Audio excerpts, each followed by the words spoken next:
Formula One is facing its biggest crisis in years, and this time, it's not hidden. It's visible. On every straight. On every lap. In front of millions watching. The fastest cars in the world are slowing down on full throttle. Losing up to 50 kilometers per hour, for no reason the driver can control. And when that happens, the gap between two cars can explode instantly. 40, even 50 kilometers per hour, in seconds. That's not racing. That's a system failure. And the most shocking part? The drivers called it, before it even started. Verstappen said it didn't feel like Formula One. Hamilton said it was too complex to understand. Alonso said the driver wouldn't even matter anymore. They predicted everything. And they were ignored. Now the FIA is in emergency meetings. 6 different solutions are already on the table, just to stop the situation from getting worse. Because what was supposed to be the future of Formula One is now turning into a full-blown crisis. So now there's only one question that matters. Did Formula One just create a system so broken, it's destroying the sport from the inside? At the beginning, it didn't look like a crisis. It looked like a breakthrough. A new era for Formula One. Cleaner. Smarter. More advanced than anything before. That was the promise. An engine built on perfect balance. 50% electric power. 50% combustion. A revolutionary concept, designed to future-proof the sport. And on paper, it worked. The numbers made sense. The performance targets were clear. The vision looked unstoppable. But Formula One is not decided on paper. It's decided on track. At full speed. Under pressure.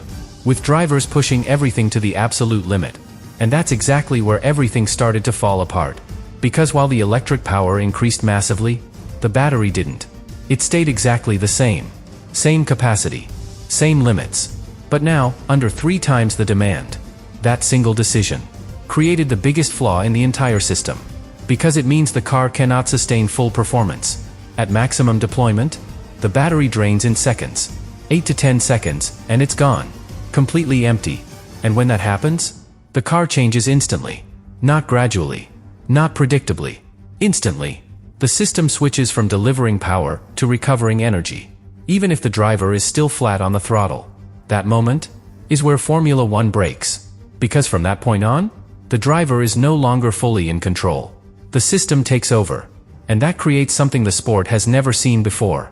Unpredictable performance in the middle of a straight. Think about that. A driver is pushing at maximum speed. And suddenly, the car stops behaving the way it should. Not because of skill. Not because of setup. Because the energy is gone. And now the car is trying to recharge itself, while still racing. That's the core of the disaster. But here's where it becomes even more extreme. Drivers are already adapting. Not by going faster, but by going slower. They lift off early. On straights. Before the braking zone. Not to defend. Not to attack. But to recharge the battery, before the system forces them to slow down even more. So they slow down, to avoid being slowed down harder later. That contradiction is the clearest proof something is fundamentally broken. And it changes everything about the sport. Because this is no longer about pushing to the limit. It's about managing a system. Managing energy. Managing timing. Managing something invisible, but decisive. And when that happens, the essence of Formula One starts to disappear. But this is only the beginning. Because the real danger starts the moment another car is involved. Everything changes the moment another car enters the picture. Because this system doesn't just fail.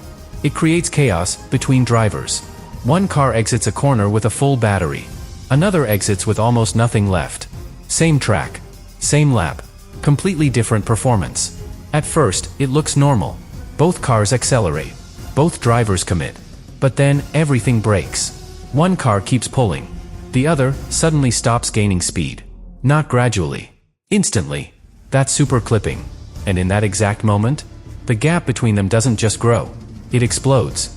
We're talking about differences of 40, even 50 kilometers per hour, in seconds. Now imagine you're the driver behind. Flat out. Focused.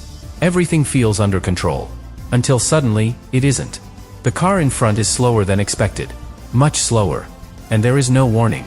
No signal. No pattern. No way to predict it. Just a car, losing speed where it should be fastest. That's not racing. That's survival. And this is exactly what turned concern into outrage. Because this already happened. Suzuka. A car ahead entered super clipping.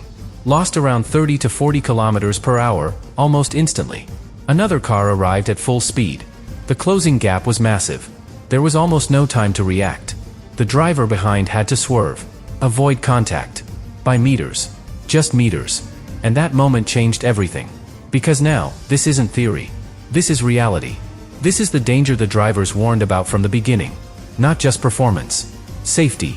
Because this is the part the FIA didn't fully understand. Not how the system works in isolation, but how it behaves in real racing. In traffic. In battles. At full speed. Because Formula One is not about driving alone. It's about fighting. Wheel to wheel. Corner to corner. And that requires one thing above everything else. Trust. Drivers push to the absolute limit because they trust the car. They trust the response. They trust the speed. They trust what happens when they go flat out. But now, that trust is gone. Because the car can change behavior without warning. Not based on skill. Not based on input. Based on energy. Invisible. Unpredictable. Constantly changing.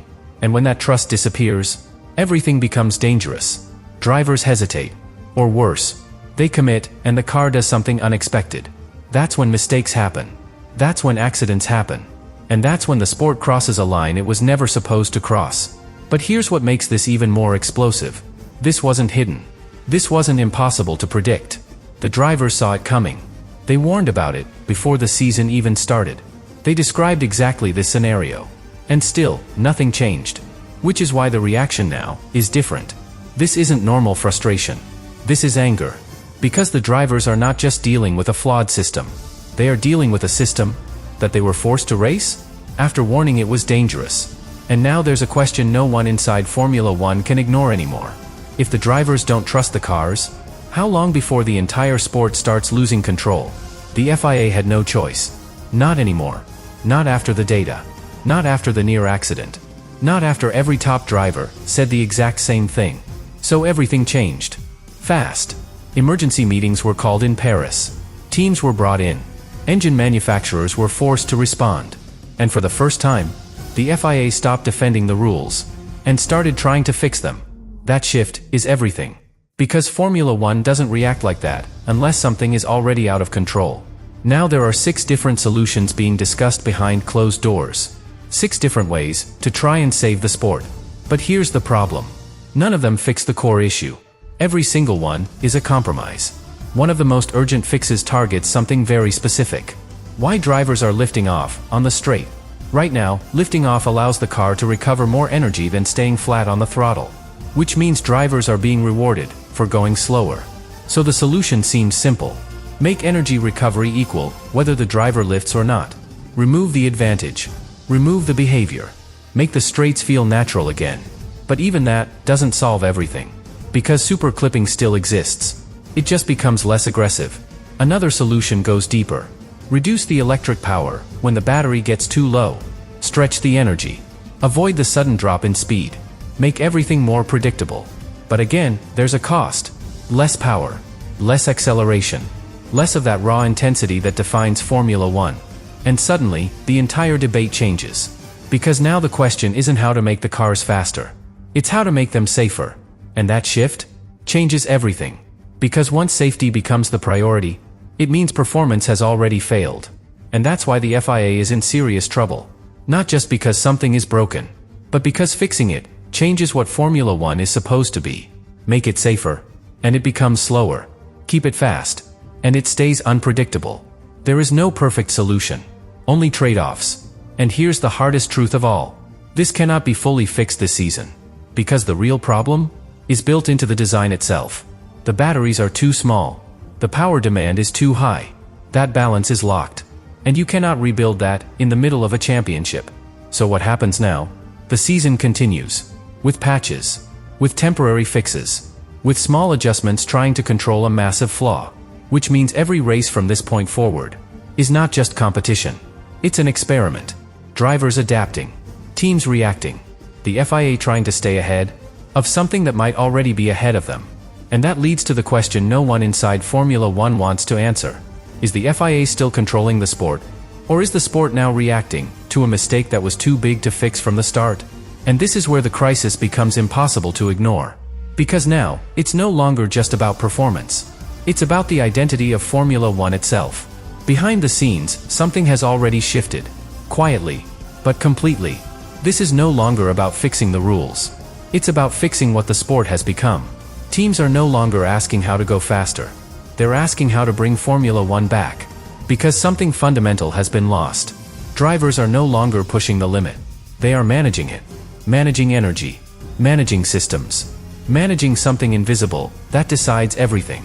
And when the driver stops being the center of the sport, everything starts to fall apart.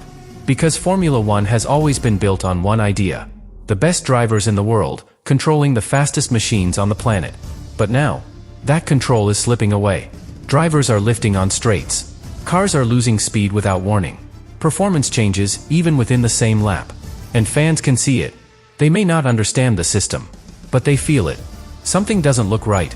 Something doesn't feel like Formula One. And that perception is more dangerous than any technical failure. Because once fans stop believing in what they're watching, the damage goes far beyond one season. And this is why everything now points to one moment. 2027. Not as an upgrade. As a reset. A complete reset. Because the lesson from this disaster is now undeniable. If you increase electric power, the battery must increase with it. If systems become more complex, they must remain predictable.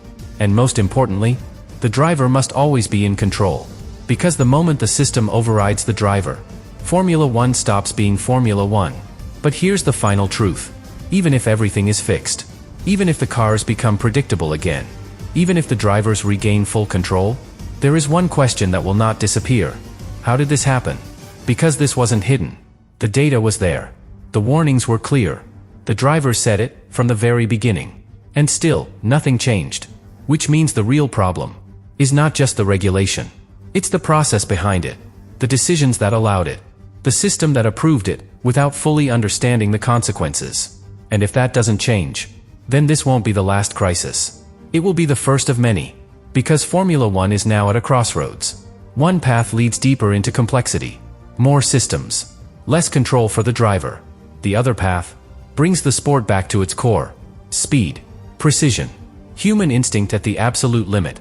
But there is no guarantee which path will be chosen. And that uncertainty is the real danger. Because for the first time in years, Formula One doesn't just look unstable. It feels uncertain. Uncertain about its identity. Uncertain about its direction. Uncertain about its future. And that leads to the final question. Not about this season. Not about the rules. About everything. Is Formula One still in control of where it's going? Or has it already created something too complex, too unpredictable for even the best drivers in the world to control?